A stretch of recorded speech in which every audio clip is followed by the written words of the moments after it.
The Panama Canal is more than just a physical structure. It is a symbol of progress. It is a gift that will last forever in the world of commerce. It sows the seeds of a new industrial revolution, one in which water rather than steel will be the dominant force, accompanied by ships, ports, and cargo.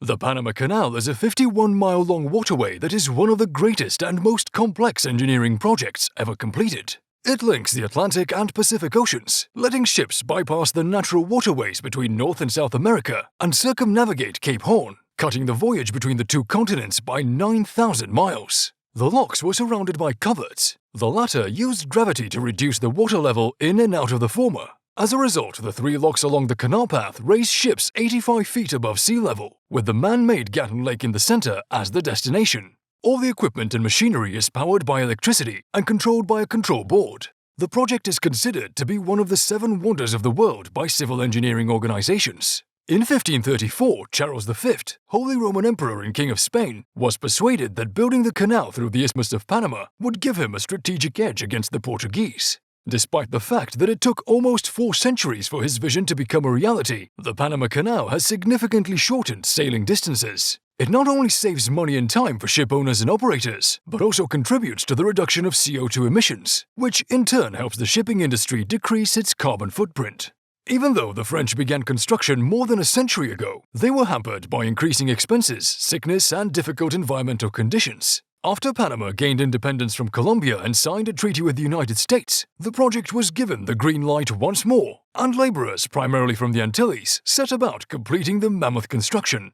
It was almost a decade later, in August 1914, that it opened for business, and Panama formally assumed ownership on December 31, 1999.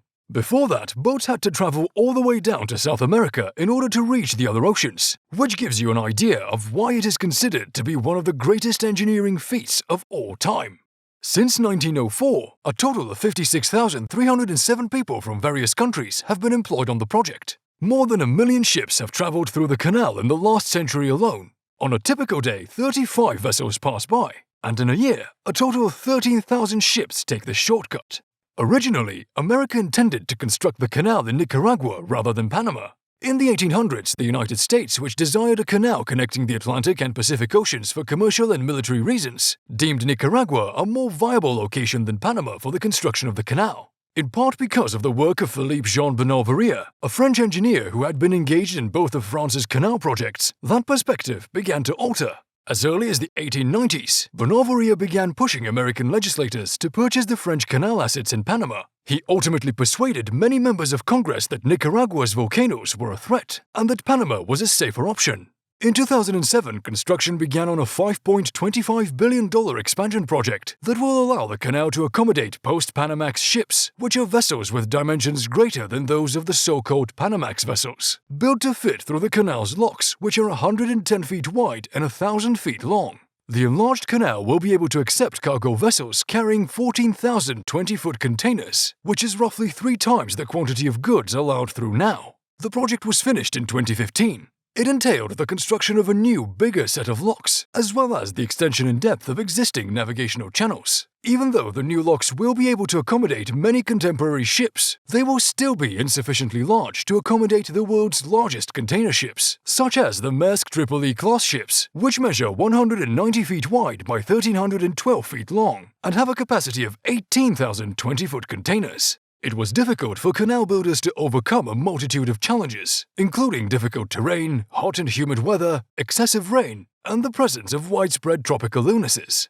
The earlier French initiatives have resulted in the deaths of more than 20,000 employees, and the United States' efforts were not much better. Between 1904 and 1913, around 5,600 workers perished as a result of sickness or accidents. Several of these deaths had been caused by yellow fever and malaria, illnesses that the medical establishment at the time felt were caused by poor air quality and squalid surroundings. Only after gaining a better understanding of the role of mosquitoes as vectors for these diseases in the early 20th century, medical experts were able to significantly reduce the number of deaths among canal workers, thanks to a variety of sanitation measures that included draining areas with standing water, removing potential insect breeding grounds, and installing window screens in buildings. It's intriguing that the Panama Canal Authority, ACP, only selects a small number of honorary pilots, who are typically masters with more than 100 successful transits through the Panama Canal. Captain Sonjoy Sen of WWL was awarded an honorary Panama Canal's pilot license in 2015 for his service. Commodore Ronald Warwick, master of Cunard liners and former commanding officer of the RMS Queen Mary II,